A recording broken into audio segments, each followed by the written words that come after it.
Hi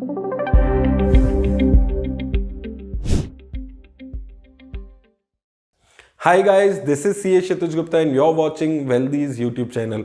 अब दोस्तों पिछले 6 महीने से स्टॉक मार्केट में एक ज़बरदस्त वॉलेटिलिटी देखने को मिली है और मैं आपको हमेशा से यही चीज़ बोलते आया हूं कि यूएस में क्या हो रहा है उस पे आपको खास नज़र रखने की ज़रूरत है, क्योंकि उन चीज़ों का इम्पैक्ट इंडिया की स्टॉक मार्केट पे भी देखने को मिलता है। और साथ में अगर यूएस में रिसेशन आता है तो इंडिया की मार्केट में भी उसका इम्पैक्ट देखने को मिल सकता है, जैसे कि आईटी सेक्टर, केमिकल, फार्मा, ये सेक्टर जिनमें बहुत ज़्यादा एक्सपोर्ट होता है और बहुत ज़्यादा डिपेंडेंट ये रहते हैं यूएस और यूरोप पे।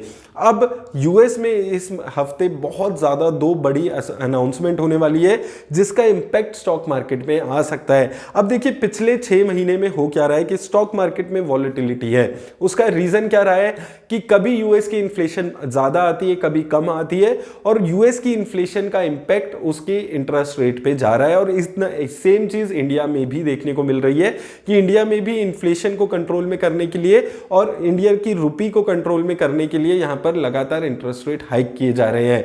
अब हमें पता है कि अक्टूबर में जो इन्फ्लेशन के नंबर्स आए थे वो 7.7% के आसपास आए थे। नवंबर में फिर से इन्फ्लेशन के नंबर्स अभी अनाउंस होने वाले हैं 13 दिसंबर को, और आई थिंक शाम तक रिजल्ट आएगा। तो इंडिया की मार्केट में अगर इसका कोई इम्पैक्ट आएगा तो 14 दिसंबर को आपको ये इम्पैक्ट इंडिया की मार्केट में देखने को मिलेगा।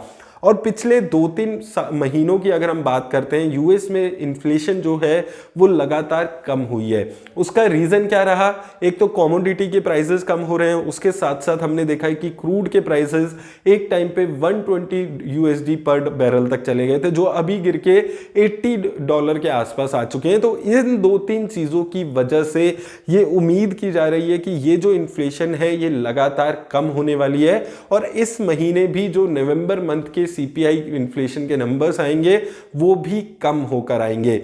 अभी अक्टूबर में 7.7% के आसपास के इन्फ्लेशन के नंबर थे। उम्मीद की जा रही है कि ये जो इन्फ्लेशन के नंबर्स आएंगे ये 7.4% के आसपास तक भी जा सकते हैं। तो अगर ये 7.4% के आसपास तक जाते हैं तो इसका मतलब क्या होगा कि यूएस फेड ने जो अभी कदम उठाए हैं, जो वो टाइटनिंग कर रहे हैं, जो इंटरेस्ट रेट हाइक कर रहे हैं, उसका इम्पैक्ट इन्फ्लेशन पे आता हुआ नजर आ रहा है और लगातार इन्फ्लेशन कम हो रही है। और अगर ऐसा होता है तो ये स्टॉक मार्केट के लिए काफी पॉजिटिव बात होगी, क्योंकि उसके बाद ये होगा कि हम एक एस्टिमेट ऐसा लगा लेंगे कि अब लगातार आने वाले महीनों में ये जो नंबर्स हैं वो कम होंगे। अब इसका इंपैक्ट क्या है स्टॉक मार्केट में? पॉजिटिविटी क्यों आएगी इन्फ्लेशन को लेकर?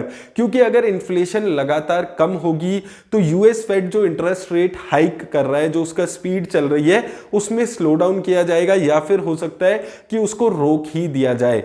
अब इसके साथ कनेक्टेड दूसरी अनाउंसमेंट भी बहुत बड़ी यूएस में 14 दिसंबर की रात को होने वाली है।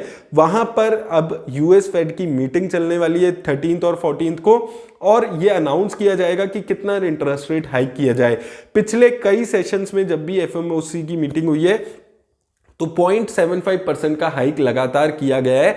अब लेकिन उम्मीद है कि ये जो इंटरेस्ट रेट हाइक है इसको थोड़ा सा स्लो डाउन किया जाएगा। स्लो डाउन करके इसको लगभग हम मान सकते हैं 0.5% के आसपास तक लेकर आया जा सकता है। तो अगर ये 0.5% के आसपास तक आता है तो स्टॉक मार्केट पे बहुत ज़्यादा इंपैक्ट नहीं आएगा, क्योंकि लास्ट मीटिंग में हमने वो चीज़ कंसीडर की थी, क्योंकि उनकी जो कमेंट्री थी वो ऐसी ही आई थी कि 0.5% तक रेट हाइक रहने वाला है। लेकिन रेट हाइक जो ऑलमोस्ट सर्टेन है कि 0.5% तक रह सकता है, उससे ज़्यादा इंपॉर्टेंट रहने वाला है कि ये जो फेड की मीटिंग के बाद इनकी कमेंट्री आती है, जो इनकी प्रेस कॉन्फ्रेंस होती है, इसमें ये क्या बोलते हैं कि आने वाले टाइम में ये और कितना इंटरेस्ट रेट हाइक करेंगे। वो चीज़ बहुत ज़्यादा इंपॉर्टेंट रहने वाली है स्टॉक मार्केट के लिए, क्योंकि बार बार यही हुआ है कि पहले माना जा रहा था कि 4% तक रेट बढ़ाया जाएगा, अब माना जा रहा है 5% तक रेट बढ़ाया जाएगा। कुछ लोग ऐसा बोल रहे हैं कि 6% तक भी रेट बढ़ाया जा सकता है। तो वो जो यूएस फेड की कमेंट्री रहने वाली है वो स्टॉक मार्केट के लिए बहुत ज़्यादा इंपॉर्टेंट रहेगी, और उससे कुछ निकल के आएगा कि 2023 में कैसा मार्केट का माहौल रह सकता है, क्योंकि एक आइडिया मिलेगा कि इस 0.5% के बाद और कितना रेट हाइक किया जाए। क्या 0.25 ही किया जाएगा या 0.5 और किया जा सकता है? तो इन सब चीजों पे स्टॉक मार्केट में मूवमेंट आपको देखने को मिल सकती है। अब कुछ लोगों का सवाल आता है कि इंटरेस्ट रेट हाइक से मार्केट को क्यों गिरावट देखने को मिलती है। उसका देखिए सबसे बड़ा रीजन है कि जैसे जैसे इंटरेस्ट रेट हाइक्स होते हैं तो जो रिस्क फ्री रिटर्न्स होती है, जैसे इंडिया में भी आप देखेंगे आज एफडी के रेट 7.5 पौने 8%, 8% तक पहुंच चुके हैं, तो जो आसानी से कमाई जाने वाली रिटर्न है वो बढ़ जाती है, वो 7.5 8% हो जाती है। तो कई सारे इन्वेस्टर्स अपना पैसा स्टॉक मार्केट से निकालकर वहां पर जहां पर रिस्क नहीं है ऐसे इंस्ट्रूमेंट्स में पैसा लगा देते हैं, और इस वजह से जो स्टॉक मार्केट की लिक्विडिटी है वो कम होने लगती है। और दूसरा रीजन, स्टॉक मार्केट में बहुत सारे लोग जो आप देखेंगे जितने भी बड़े स्टार्टअप्स हैं उनको बहुत अच्छी फंडिंग मिलती थी। उसका रीजन क्या होता था कि जो रेट था, जो पैसा उठाने की रेट होती थी, जो लोन की रेट होती थी वो बहुत कम होती थी यूएस में, उस वजह से बहुत आसानी से फंडिंग हो पाती थी। लेकिन जैसे जैसे इंटरेस्ट रेट बढ़ता रहेगा, ये फंडिंग की जो लोन है वो उसका रेट बढ़ जाता है, तो इसलिए वो कॉस्ट बढ़ने की वजह से गिरावट यहां पर आती है। लिक्विडिटी पे बहुत ज्यादा इंपैक्ट यहां पर रहता है, और ये इंपैक्ट हो सकता है 2023 में भी देखने को मिले। अब ये सारी चीजें देखने को मिलने वाली है कि 13 और 14 दिसंबर को कैसे डिसीजन रहते हैं। उम्मीद यही है कि ये डिसीजन अब स्टॉक मार्केट के लिए पॉजिटिव रह सकते हैं, बट ये जैसे भी उसका रिजल्ट आएगा, जैसे भी इसके नंबर्स आएंगे, हम लोग डिस्कस करेंगे कि इनका क्या इंपैक्ट स्टॉक मार्केट में आया और क्या यहां पर कमेंट्री आई, और उसका मार्केट पे पॉजिटिव और नेगेटिव दोनों इंपैक्ट्स पे हम लोग बात करेंगे। उम्मीद करता हूं इस वीडियो से आपको हेल्प मिलेगी। वीडियो से हेल्प मिली हो तो वीडियो को लाइक और शेयर जरूर कर दें। चैनल पे नए हैं तो चैनल को सब्सक्राइब करना भी ना भूलें। धन्यवाद दोस्तों।